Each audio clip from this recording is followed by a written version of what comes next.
하나님의 말씀을 받들어 봉독할 때에 살아계신 하나님의 음성을 들으시기 바랍니다.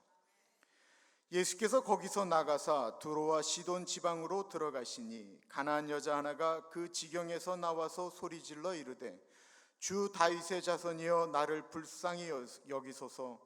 내 딸이 흉악하게 귀신 들렸나이다 하되 예수는 한 말씀도 대답하지 아니하시니 제자들이 와서 청하여 말하되 그 여자가 우리 뒤에서 소리를 지르오니 그를 보내소서. 예수께서 대답하여 이르시되 나는 이스라엘 집에 잃어버린 양 외에는 다른 데로 보내심을 받지 아니하였노라 하시니 여자가 와서 예수께 절하며 이르되 주여 저를 도우소서. 대답하여 이르시되 자녀의 떡을 취하여 개들에게 던짐이 마땅하지 아니하니라.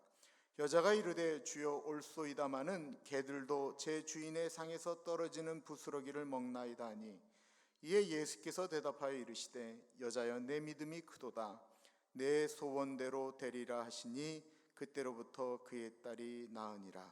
아멘. 작년 10월에 저희 가족들이 어머니를 모시고 와서 그 라스베가스에 에어엠비라고 하는 프로그램이 있거든요. 그러면 빈집을 저희가 통째로 빌릴 수가 있어요. 그래서 라스베가스에 2박 3일로 여행을 다녀왔습니다. 라스베가스가 요즘은 그 카지노 갖고 운영된다기보다는 거기 그냥 계속 하는 컨벤션 센터가 많아지면서 호텔들이 요즘은 그렇게 먹고 삽니다. 그러다 보니까 이 호텔들이 있는 곳 외곽으로 계속 지금 라스베가스가 팽창하고 있습니다. 거의 끝쯤에 저희가 집을 얻어 있었는데 너무 조용할 뿐만 아니라 날씨도 여기하고 좀 비슷한 거예요. 거기다가 집값이 놀라지 마세요. 얼바인의 똑같은 사이즈가 4분의 1이 안 돼요. 그렇다고 지금부터 라스베가스 집값을 알아보지는 마세요. 여기서 그냥 계시다가 하나님 부르면 그냥 여기서 떠나세요. 근데 너무 날씨도 좋고 조용하고 그러니까 제가 집사람하고 이런 얘기를 했어요. 우리가 은퇴하면 여기 와서 살면 어떨까? 라는 이야기를 했는데 집사람도 너무 좋아하는 거예요.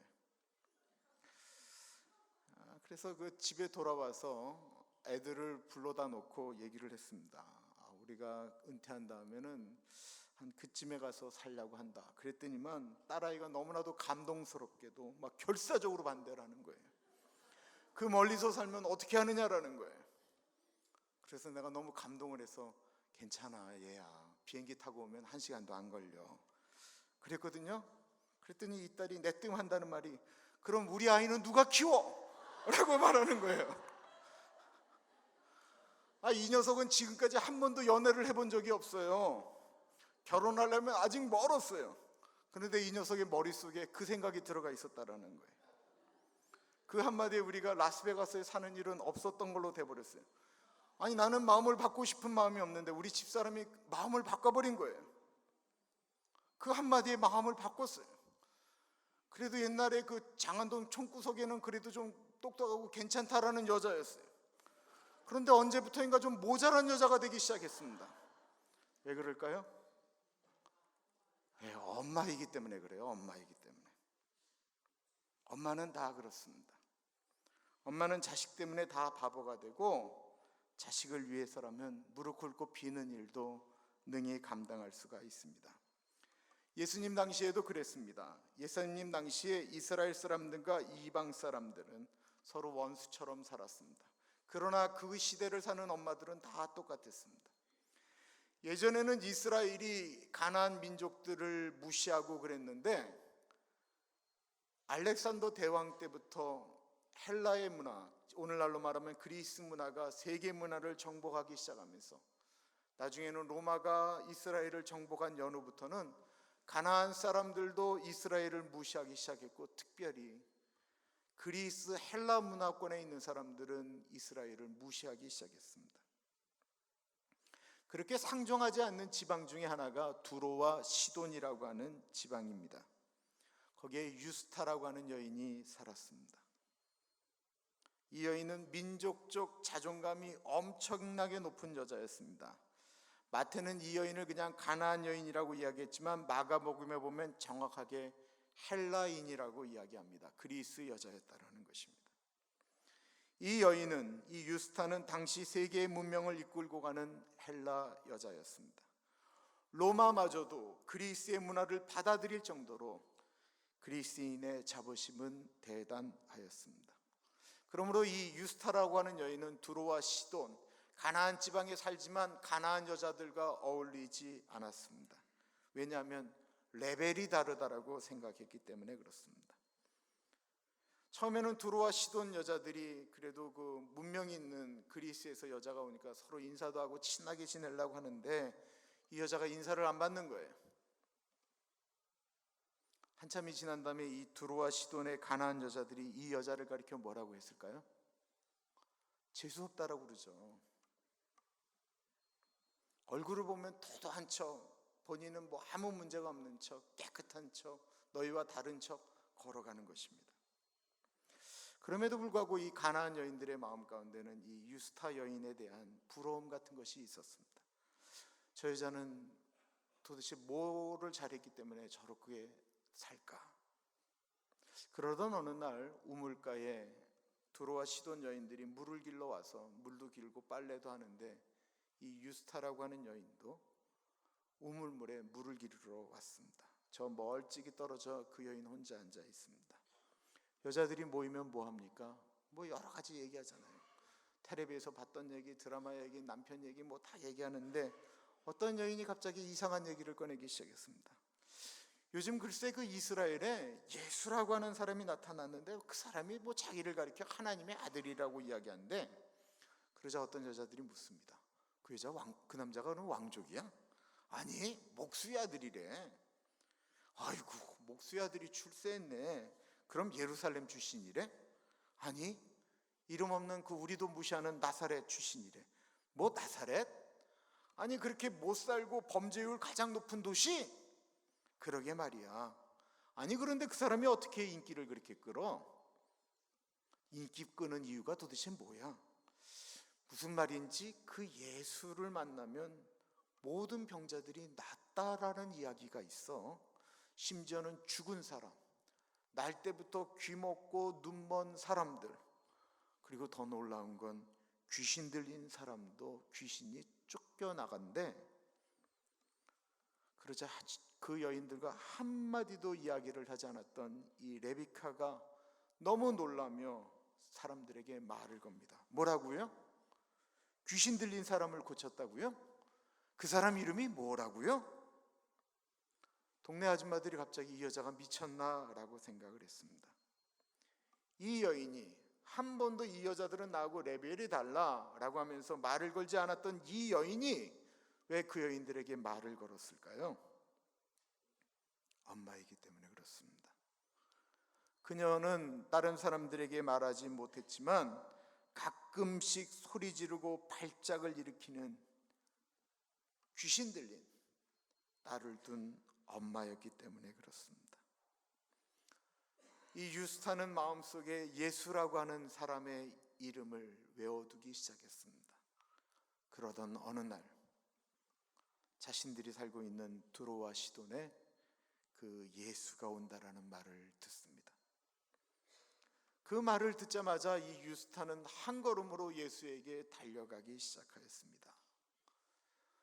사람들과 쭉 같이 오는 예수님 가까이 갈 수는 없고 그러니까 소리를 지르기 시작했습니다. 근데 이것이 우리가 생각할 땐 그렇지 라고 얘기하지만 헬라 여자들과 유대인의 남자는 서로 맞닥뜨리지 않습니다.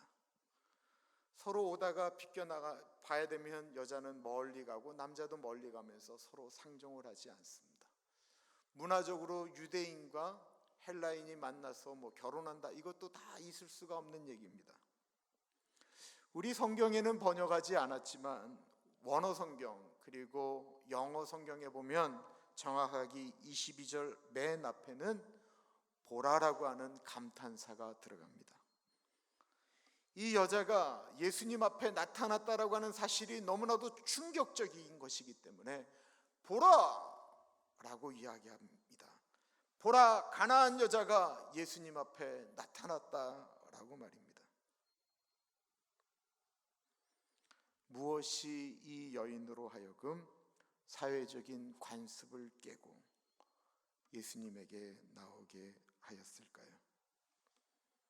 그것은 이 여인이 헬라 여인이기 전에 엄마였기 때문에 그렇습니다. 관습을 파괴하고 민족의 원수와 같은 이스라엘 남자를 찾아간 이유는 단 하나, 엄마였기 때문에 그렇습니다. 엄마는 딸이 귀신 들려도 엄마에겐 가장 사랑스러운 괜찮은 딸입니다. 한국 남자들은 여기 계신 많은 분들이 군대 갔다 오지 않으셨습니까? 안 갔다 오신 분들이 많으신 것 같아요. 어느 엄마가 외동 아들을 군대를 보냈습니다. 그러니 얼마나 보고 싶겠어요. 막 발을 동동 흘리는데 한국의 그 논산훈련소나 모든 훈련소는 그 훈련 기간이 끝나는 마지막 날 다른 부대로 가기 전에 부모님에게 편지를 보냅니다. 그날 와서 면회하실 수 있습니다. 그러면 이제 군인들이 훈련 받았으니까 부모님들 앞에서 이렇게 막 대열을 짜서 행진을 하거든요. 우양 앞으로 가면 우양 앞으로 가고, 좌양 앞으로 가, 뒤로 돌아가면 뒤로 돌아가고 하는데, 이 엄마가 아무리 찾아도 자기 아들을 찾을 수가 없는 거예요. 똑같은 모자, 똑같은 머리, 똑같은 옷을 입었으니 어떻게 찾겠어요? 이제 모든 그 훈련병들이 하는데 막 찾으려고 그래도 찾지 못하는데 앞에 있는 지휘관이 외칩니다. 우양 앞으로 가! 하니까 모두 우양 앞으로 딱 하는데 한 사람이 좌양 앞으로 가는 거예요. 그러니까 사람들이 막 깔깔거리고 저 바보 같다고 웃고 한데 가만히 보니까 자기 아들이거든요. 이 엄마가 뭘 했는 줄 아세요? 아이고, 우리 아들만 제대로 배우고 다 엉터리로 배웠네 라고 이야기하더라고요. 부모님의 마음입니다. 레비카에게는 도저히 포기할 수 없는 아들, 그 딸을 위해서라고 하면 뭐든지 할 것 같습니다. 그런데 그렇게 소리를 지르는데 예수님이 아무 말씀을 하지 않습니다. 급하면 어떻게 됩니까? 소리가 더 커집니다. 더욱더 소리를 지릅니다. 오늘 본문은 정확하게 예수님이 이 여인의 말을 3번을 외면하였습니다. 가나안 여인이 예수님 앞에 와서 흉악하게 귀신 들려 고통당하는 내 딸을 고쳐달라고 소리를 지릅니다. 그런데도 예수님이 못 들은 척 지나갑니다. 또 이야기하는데 예수님이 아무 말을 안 하니까 제자들이 마음에 부담이 생겼어요. 23절에 보면 예수는 한 말씀도 대답하지 아니하시니 제자들이 와서 청하여 말하되 그 여자가 우리 뒤에서 소리를 지르오니 그를 보내소서. 레비카가 한두 번 소리를 진 것이 아니다라고 하는 것입니다. 제자들이 불편할 정도로, 마음이 나중엔 어려울 정도로 소리를 질렀다라는 것입니다. 여자들은 교양이 있어서요, 어지간하면 밖에서 소리를 지르지 않습니다. 저희 교회 식당 보세요. 우리 여자분들은 조용히 식사하시고 대체로 남자분들이 떠드시잖아요. 교양이 있어서 그래요. 여자들은 소리 내지 잘 않아요. 그런데 엄마는 다릅니다. 여자들은 시장에서 잘 싸우지 않지만 엄마는 콩나물 가격 깎겠다고 싸우십니다. 교양 있는 여자는 식당에서 음식을 드릴 때도 소리를 내지 않고 먹습니다. 그런데 엄마들은 식당에서 아이들이 넘어진다고 소리를 지르면서 아이를 일으킨 다음에 괜찮느냐고 때리면서 그렇게 돌아다니니까 자꾸만 넘어지지라고 소리를 지릅니다. 여자는 소리를 안 지르지만 엄마는 아이를 위해서라고 하면 100번도 더 소리를 지릅니다. 예수님은 그 소리 듣고도 남았습니다. 제자들이 예수님 저렇게 소리를 지르는데 좀 들어주십시오 라고 이야기할 때 예수님이 좀 심한 말씀을 하십니다. 나는 이스라엘 집에 잃어버린 양 외에는 다른 데로 보내심을 받지 아니하였노라. 그 여인의 소리를 들어줄 마음이 하나도 없다라고 또 거절을 하십니다. 그러나 그것으로 여인의 간절한 마음은 끝나지 않습니다. 그 말을 들은 여인이 예수님께 가까이 다가와 예수님 앞에 절하면서 또다시 간절하게 호소합니다. 주님, 제발 저를 좀 도와주십시오. 이 여인 예수님 믿는 사람 아니었습니다. 하나님 믿는 사람 아니었습니다. 그런데 예수님을 주님, 제발 저를 좀 도와주십시오. 상종 못할 이스라엘 사람임에도 불구하고 그 엄마는 주님이라고 부르며 무릎을 꿇었습니다. 엄마는요, 자식을 위해서라면 무릎이 헤어져도 꿇을 수 있고 빌 수 있습니다. 엄마가 언제 가장 간절하게 기도합니까? 본인을 위해서입니까? 아닙니다. 자식을 위할 때입니다. 제가 19살에 처음으로 유치장에 들어갔습니다. 삼촌이 저희 누나한테 차를 사준 게 아니고 쓰던 차를 줬습니다. 브리샤라고.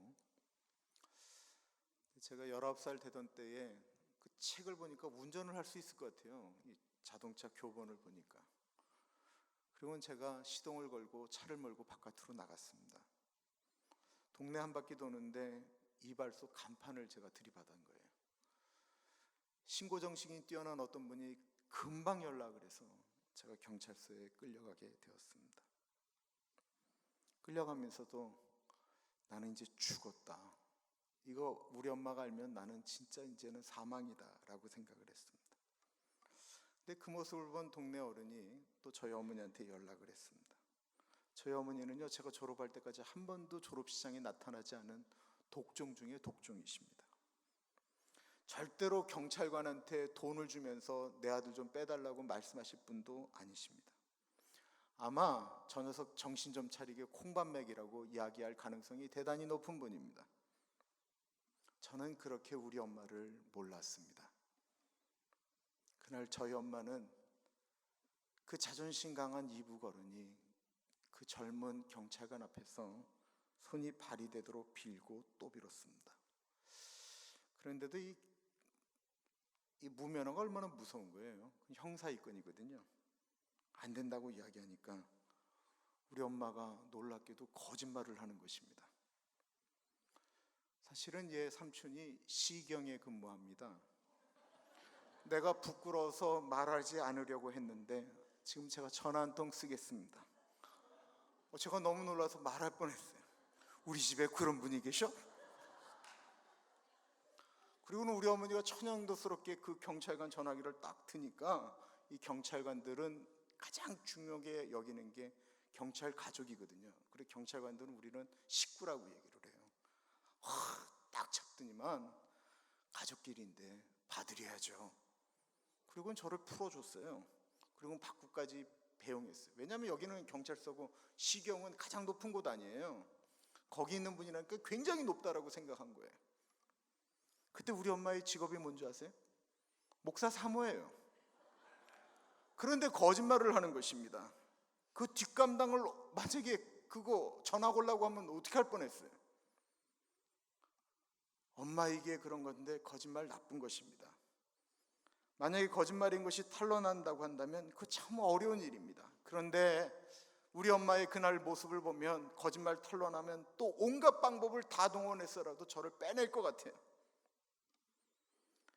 야곱의 어머니 리브가는 야곱이 축복받기를 원했습니다. 그래서 그 아들에게 분장하고 막 털 붙이고 해서 형 에서처럼 가서 아버지를 속인 다음에 축복을 받으라고 이야기를 합니다. 그러자 야곱이 이야기합니다. 그러다가 내가 도리어 우리 아버지한테 저주를 받으면 어떡합니까? 라고 이야기할 때 이 엄마가 뭐라고 이야기하는 줄 아세요? 창세기 27장 13절에 보면 어머니가 그에게 이르되 내 아들아 너의 저주는 내게로 돌리리니 내 말만 따르고 가서 가져오라. 세상에 어떤 사람이 누구의 저주를 대신 받겠습니까? 엄마니까 가능한 것입니다. 엄마는 자식을 위해서 저주도 받겠다라는 것입니다. 대신 죄도 받겠다라는 것입니다. 그래서 엄마입니다. 여인은 예수님에게 무릎 꿇고 간청하고 있습니다. 엄마는 자식을 위해서라면 그럴 수 있는 것입니다. 그런데 예수님께서 또 거절을 하십니다. 자녀의 떡을 취하여 개들에게 던짐이 마땅치 아니하니라. 여기에 대한 여러 가지 해석이 있습니다. 예수님이 이 여인을 시험하려고 그런 심한 말을 했다라는 해석도 있지만 사실은 그것은 아닙니다. 예수님은 처음부터 이 여인을 고쳐주고 싶었을 것입니다. 이미 고치기로 마음을 먹었습니다.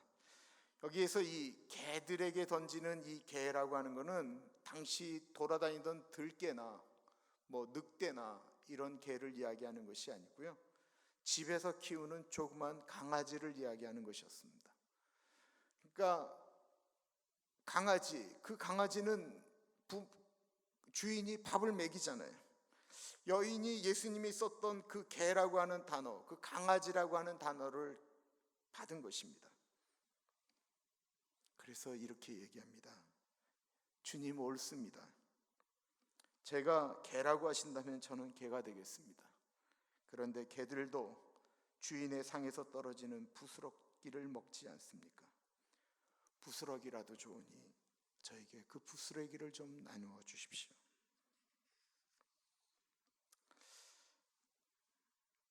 우리 엄마들이 참 처녀 때 꿈도 많고 다 좋았는데 자식을 위해서라면 개라는 소리를 들어도 고개를 숙이는 것입니다.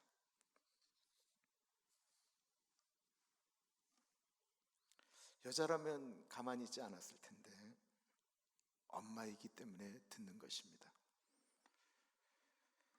그래서 엄마입니다. 그 믿음을 보시고 예수님이 28절에 이렇게 말씀하시죠. 이에 예수께서 대답하여 이르시되 여자여 내 믿음이 크도다 내 소원대로 되리라 하시니 그때로부터 그의 딸이 나으니라. 그런데 예수님이 이 여인에게 내가 네 딸 병 고쳐주겠다, 귀신을 쫓아내겠다라고 말하지 않으시고요, 내 소원대로 되리라 말씀하십니다. 예수님은 끈질긴 엄마의 모습을 본 것입니다. 엄마의 소원, 엄마의 그 간절함, 그래서 그 엄마의 소원대로 된다라고 말씀하신 것입니다. 어쩌면 우리의 지금 모습은 우리를 키우신, 뭐 엄마의 뜻대로 되지는 않았다 할지라도 우리의 지금 모습은 엄마의 소원대로 되어진 것입니다. 탈무드에 이런 이야기가 있습니다. 한 아기가 하늘에서 이 땅으로 내려가게 되었습니다. 세상에 태어나기 전날 밤 아기가 마지막으로 하나님께 이야기를 나눕니다. 하나님께서는 저를 내일 지상으로 보내실 것이다 라는 이야기를 들었습니다. 이렇게 작고 무능력한 아기로 태어나서 어떻게 살라고 그러시는 겁니까? 하나님이 말씀하십니다. 그래서 내가 너를 위해서 천사를 한 명 준비해 놓았다. 그 천사가 너를 돌봐줄 거다. 하지만 하나님, 저는 너무 어리기 때문에 사람들의 말을 모르는데 그럼 제가 어떻게 사람들의 말을 들을 수가 있습니까? 걱정하지 말아라. 네 천사가 세상에서 가장 감미롭고 아름다운 말로 너에게 이야기해 줄 것이다. 그리고 인내와 사랑으로 내게 말하는 걸 반복적으로 가르쳐주고 또 가르쳐줄 테니 걱정하지 말고 내려가라. 그렇다고 하면 하나님, 제가 하나님께 기도하고 싶을 때는 어떻게 해야 됩니까? 걱정하지 말아라. 네 천사가 네 손을 꼭 잡고 어떻게 하는 것이 기도하는 법인지 너에게 알려줄 거란다. 하나님, 여기서 들으니까 지상에는 아주 나쁜 사람도 많다라는데 그 사람들로부터 저 자신을 어떻게 보호하란 말입니까? 걱정하지 말아라. 네 천사가 목숨을 걸고서라도 널 보호해 줄 거다. 이제 시간이 되었습니다. 이 아기가 하나님에게 마지막 질문을 던집니다. 하나님, 그럼 제가 이제 믿고 땅으로 내려갈 텐데요, 제 천사의 이름을 좀 알려주십시오. 그래, 내가 알려주지. 네 천사의 이름은 엄마란다. 기도하겠습니다.